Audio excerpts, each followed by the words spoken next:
Hello students, we are going to start 12th standard economics lecture part 3. Earlier we have done part 1 and part 2.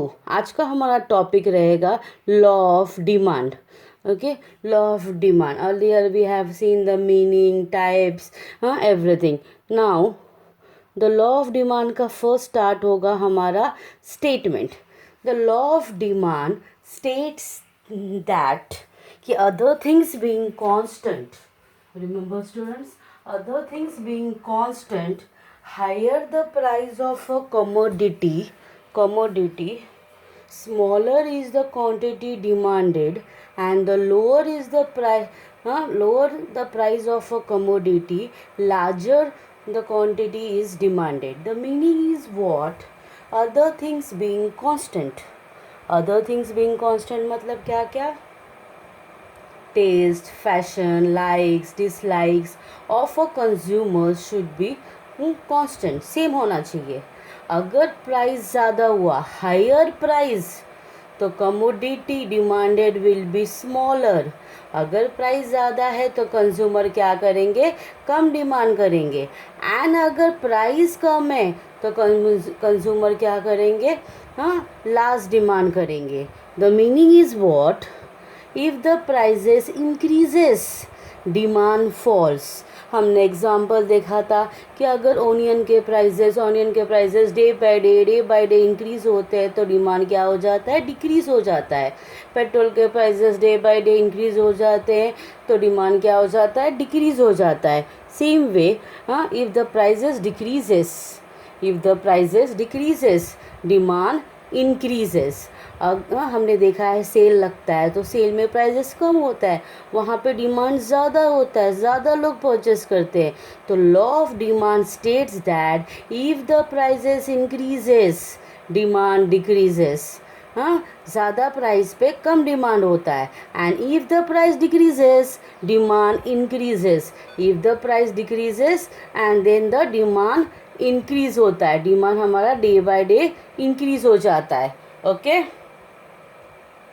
we'll move out to the next point, that is called as an assumption. Now law of demand will assume to prove that whatever the we have stated, that is true. Now the law of demand, according to the Alfred Marshall, he has assumed that the income of the consumer should be constant. Practically ऐसा possible नहीं है कि सब consumers का, weather businessman हो, salary person हो, उन सब का इनकम सेम हो. But for the sake of law को प्रूव करने के लिए it is assume that the level of income should be constant. अगर इनकम कांस्टेंट नहीं हुआ तो क्या होगा? If the income is not constant, income increases, then even at a high price the quantity demanded will be increases. क्यों? लोगों के पास पैसा ज़्यादा है, तो अगर प्राइसेस बढ़ भी रहे हैं तो डिमांड भी इंक्रीज़ होगा. डिमांड भी इंक्रीज़ होगा बिकॉज लोगों के पास ज़्यादा पैसा है. और हमारा लॉ क्या कहता है? If prices increases demand should fall. So for law of demand, it is assumed that the level of income should be constant. Now the second point is the size of population. The law assumes that the size of population should be constant. ऐसा practically तो possible नहीं है. We have seen day by day population increase होता रहता है, birth होते रहते हैं, डेथ होते रहते हैं. इट्स नॉट पॉसिबल कि the size of population should be same. But for the sake of the law, for the law it is assumed that the size of the population should be constant. There should be no change. अगर population change हुआ तो demand affect होगा. कैसे? अगर population increase होता है तो demand will B high, and even at a high price people will demand more because population has increased. And अगर डेथ रेट ज़्यादा है तो people will demand less even if the price is less. Okay, but our law states that but the law states that if the prices increases, demand should fall, and if the prices fall, demand should be increased. For law, it is assumed that the income of the consumer and the size of the population should be constant, because at a low price high demand should be there, and at a high price low demand should be there. तो अगर income change होगा तो हमारा law applicable नहीं होगा, population change होगा तो law applicable नहीं होगा. तो लॉ ऑफ डिमांड को एप्लीकेबल करने के लिए it is assume that income of the consumer and size of the consumer should B constant. Now we are going to see the next assumption, that is called as a constant price of substitute goods. याद है substitute goods मतलब ये goods either different goods हम अपना demand shift कर सकते हैं. For example pen pencil tea coffee is a substitute goods. Now the laws assume that the prices of substitute goods should be constant. जो भी हमारा टी एंड कॉफ़ी के जो प्राइजेस हैं उस दोनों के प्राइजेस इंक्रीज़ नहीं होना चाहिए. सब्स्टिट्यूट गुड्स के प्राइजेस इंक्रीज़ नहीं होना चाहिए. अगर if the prices increases the demand will change. हाँ, if the prices of coffee increases the demand will shift to the T.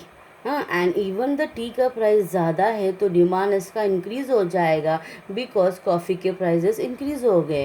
And our law state that at a high price the demand should decreases, so the price of substitute goods should be constant. The next is of complementary goods. The prices of complementary goods should be constant. Remember complementary goods कौन सा होता है? Joint goods. एक लिया तो दूसरा लेना ही पड़ता है. The best example is a car and petrol, pen and refill. वैसे ही. So the law states that it is assumed that the prices of the complementary goods should be constant. Why? अगर petrol के rates day by day increase हो रहे हैं तो petrol के rate increase हो रहा है. हाँ, तो कार का डिमांड क्या होगा? फॉल हो जाएगा. अगर मैन्युफैक्चरर ने कार का प्राइसेस कम कर दिया then also the consumers the people will not demand car. Why? Because the prices of petrol is increasing day by day. तो प्राइस कम होने के बाद भी कार का डिमांड इंक्रीज़ नहीं होगा because the prices of petrol is increasing. Consumer सोचेगा क्यों कार लेंगे तो पेट्रोल लेना पड़ेगा. पेट्रोल के प्राइसेस तो दिन पे दिन बढ़ते जा रहे हैं, ज़्यादा खर्चा हो जाएगा. So due to the increase in the prices of petrol, the car demand will fall even at a less price, and that is the against the law of demand. Law of demand says that if the prices decreases, demand should increases. So Alfred Marshall has assumed that the prices of substitute goods and complementary goods should be constant. अगर constant नहीं हुआ तो law हमारा prove नहीं होगा. तो for proving the law, it is assumed that the prices of substitute and complementary goods should be constant. Next assumption. Now next assumption is no expectation about future prices.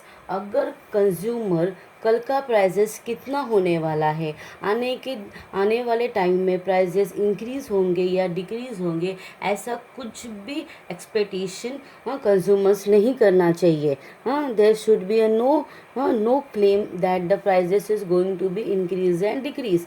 अगर हमें लगा रहे petrol का prices कल बढ़ने वाले हैं, कल प्राइजेस ऑफ पेट्रोल इंक्रीज़ होने वाला है, तो क्या होता है आज रात को 12 बजे तक सब लाइन से पहुंच जाते हैं पेट्रोल पंप पे to put the petrol in the car bike scooty.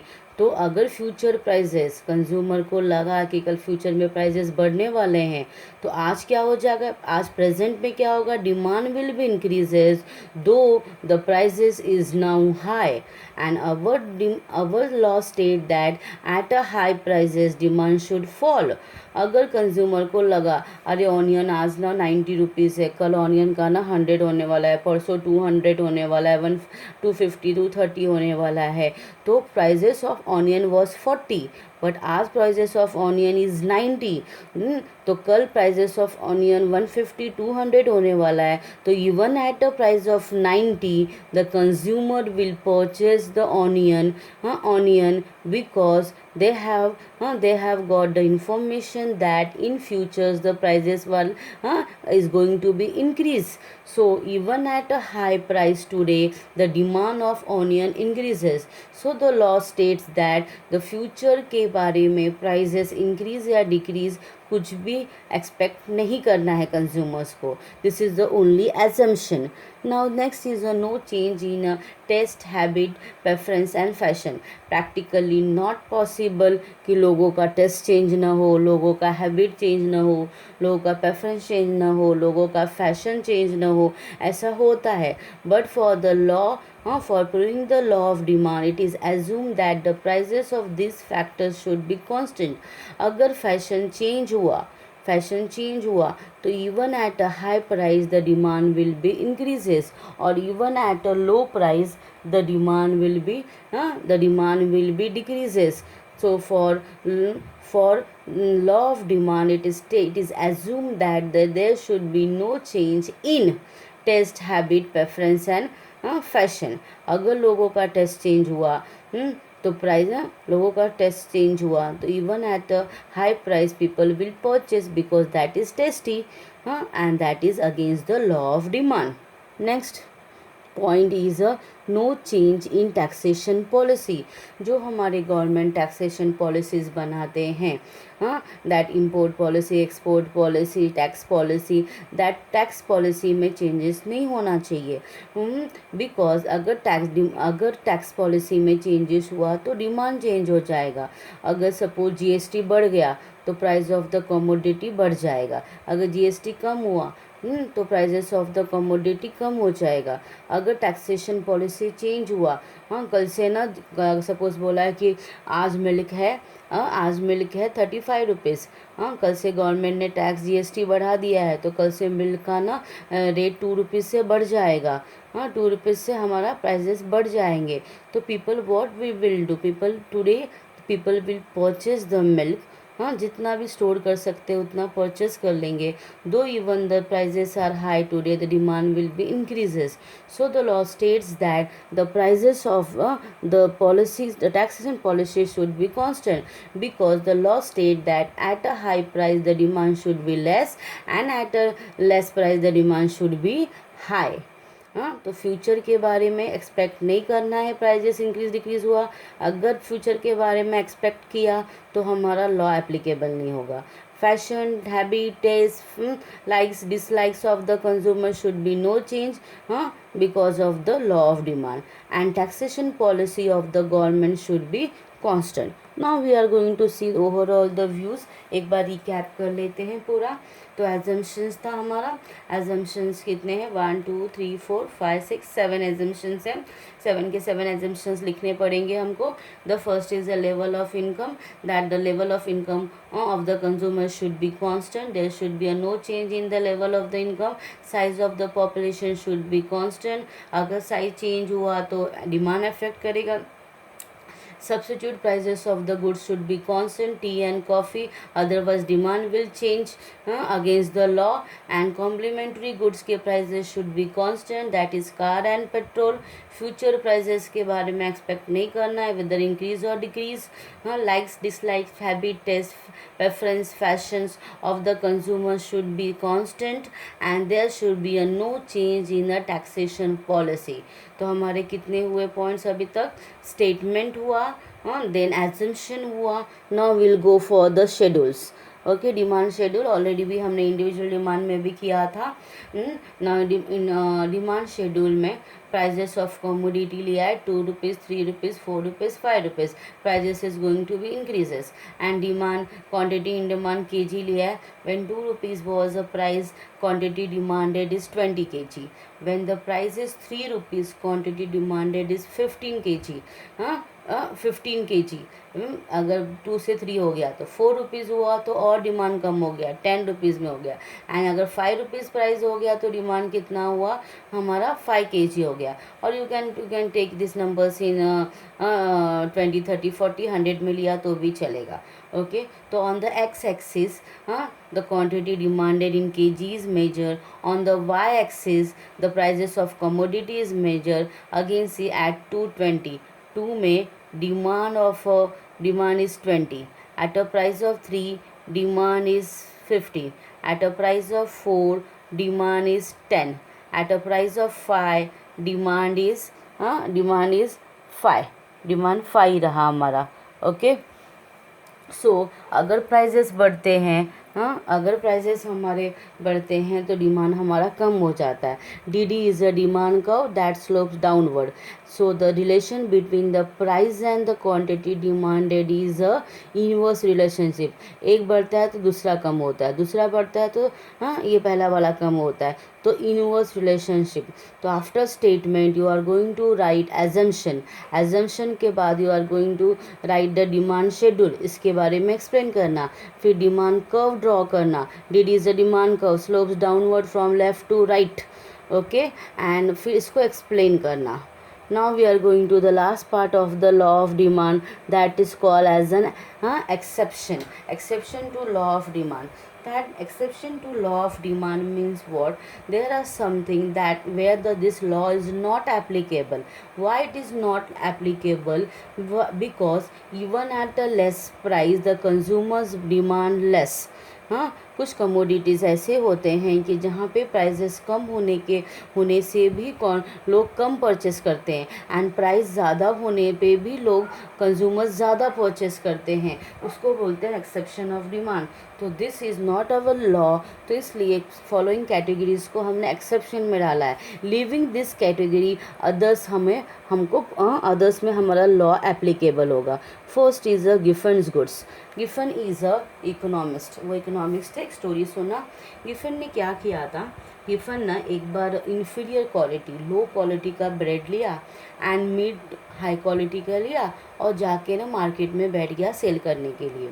तो उसने क्या देखा कि when the people is to come and ask the prices of bread, उसने prices of bread का कम रखा बिकॉज वो inferior क्वालिटी का था, and prices of meat ज़्यादा लगा।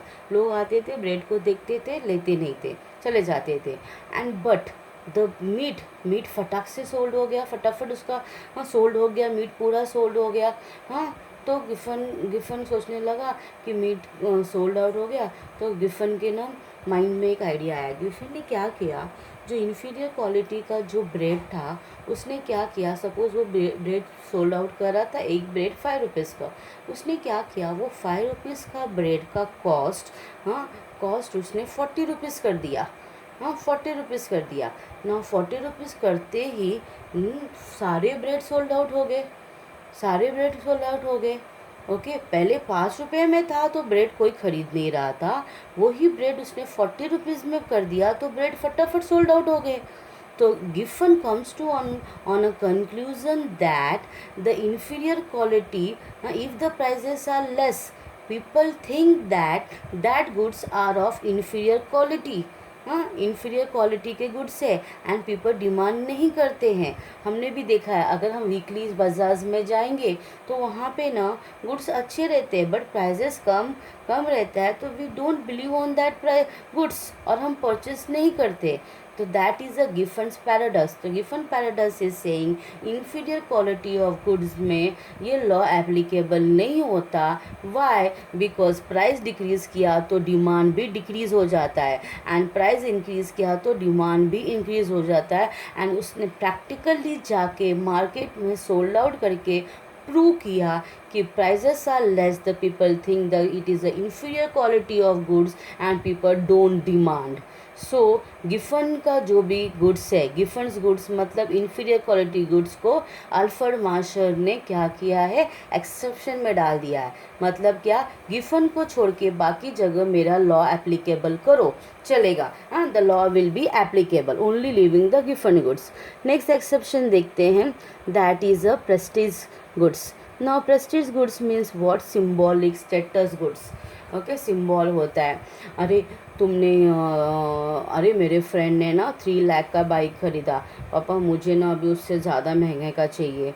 ओके, मेरे फ्रेंड का ड्रेस था ना काफ़ी महंगा था, अभी मुझे भी उतने महंगे ड्रेस चाहिए। तो स्टेटस सिंबल के लिए, हाँ, स्टेटस सिंबल के लिए, even at a high price people demand more because consumer people want to make a show off करना है कि मेरा गुड्स काफ़ी ज़्यादा मेरा, हाँ, गुड्स कॉस्टली है, हाँ, अच्छा है। तो शो ऑफ करने के लिए even at a high price demand does not fall, demand increases because that goods is the status symbol बन जाता है हमारा। Okay, so diamond, gold, luxurious goods are the things जिनके प्राइजेस इंक्रीज होते हैं, हाई इंक्रीज होते हैं, काफ़ी ज़्यादा कॉस्टली रहता है, but the consumer purchase to make a show off, show off करने के लिए प्रेस्टीज गुड्स परचेज करते हैं। तो again Giffen is Marshall, Alfred Marshall is saying कि living this status symbol goods my law is applicable. Okay, next is exception is a speculation, जो हमने किया था future prices.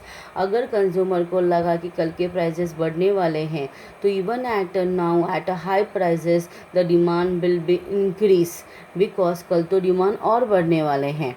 Okay, for examples will see that, काफ़ी हमने अच्छा example देखा है मार्केट में, करंट मार्केट में पेट्रोल एंड ऑनियन। ऑनियन के प्राइजेस अगर आज हमारे 40 रुपीज़ से बढ़ गए, तो कंज्यूमर्स, हाँ, सोचने लगता है अरे कल तो और बढ़ने वाला है। तो आज 40 रुपीज़ से इंक्रीज़ होने के, हाँ, हो गया है, then also the people demand more because, हाँ, बिकॉज फ्यूचर में उसके प्राइजेस और बढ़ने वाले हैं। तो in that case high price में हाई डिमांड होता है। तो लिविंग द स्पेकुलेशन, हाँ, part this law is applicable. तो अल्फ्रेड मार्शल ने क्या बोला है, गिफन के गुड्स छोड़ दो, मेरा लॉ यूज़ करो। प्रेस्टीज गुड्स पे मैं law is not applicable, and speculation जो करता है उन पे मेरा लॉ एप्लीकेबल नहीं होता, because the law states that when the prices decreases demand should increase, and when the prices increase demand should fall. Next exception देखते हैं, price illusion. Price illusion is what, that is called as an branded goods.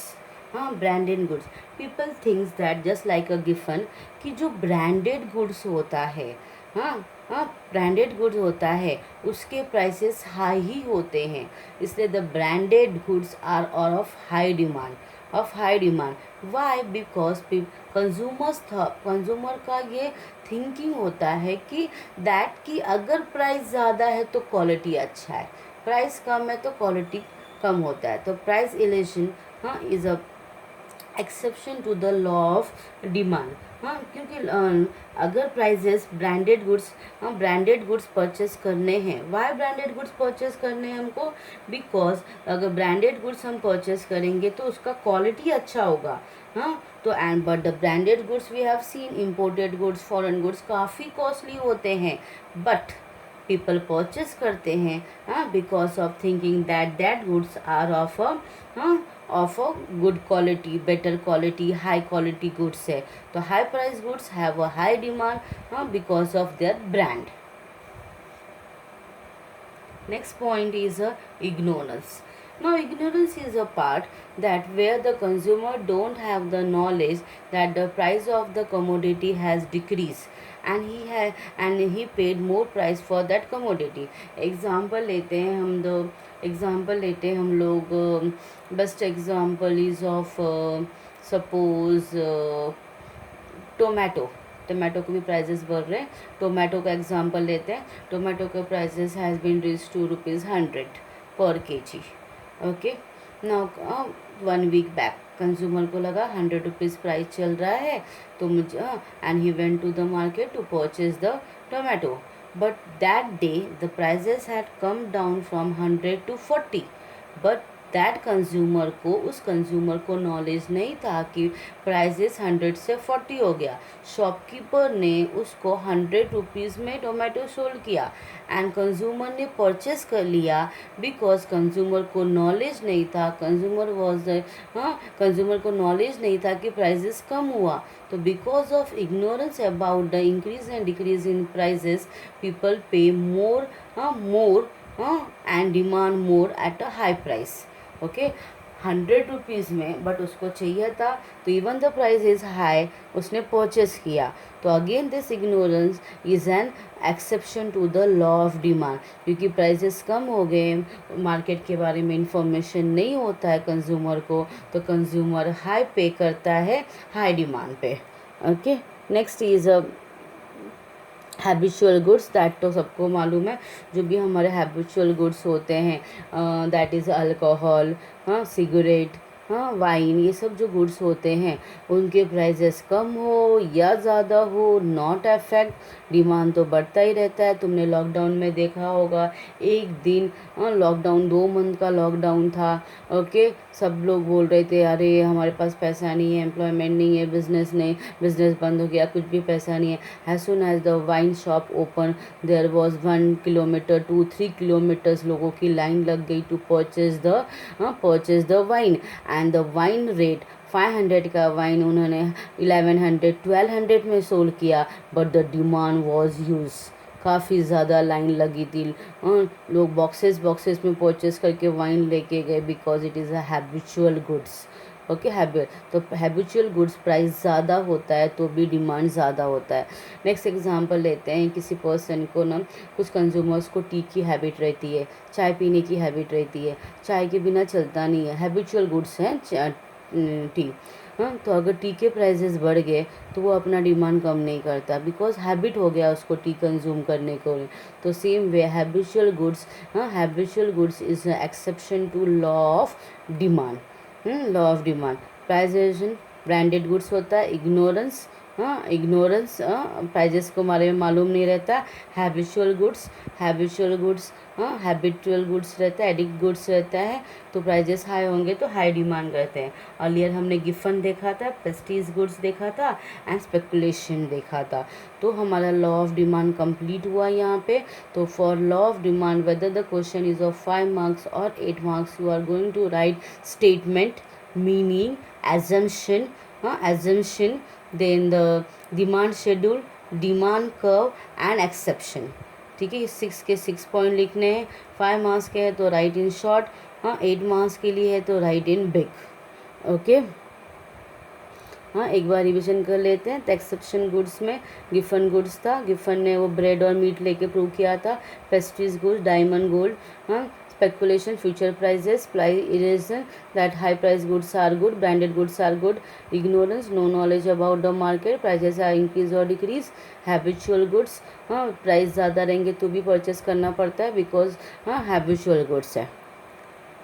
Okay students, thank you for listening.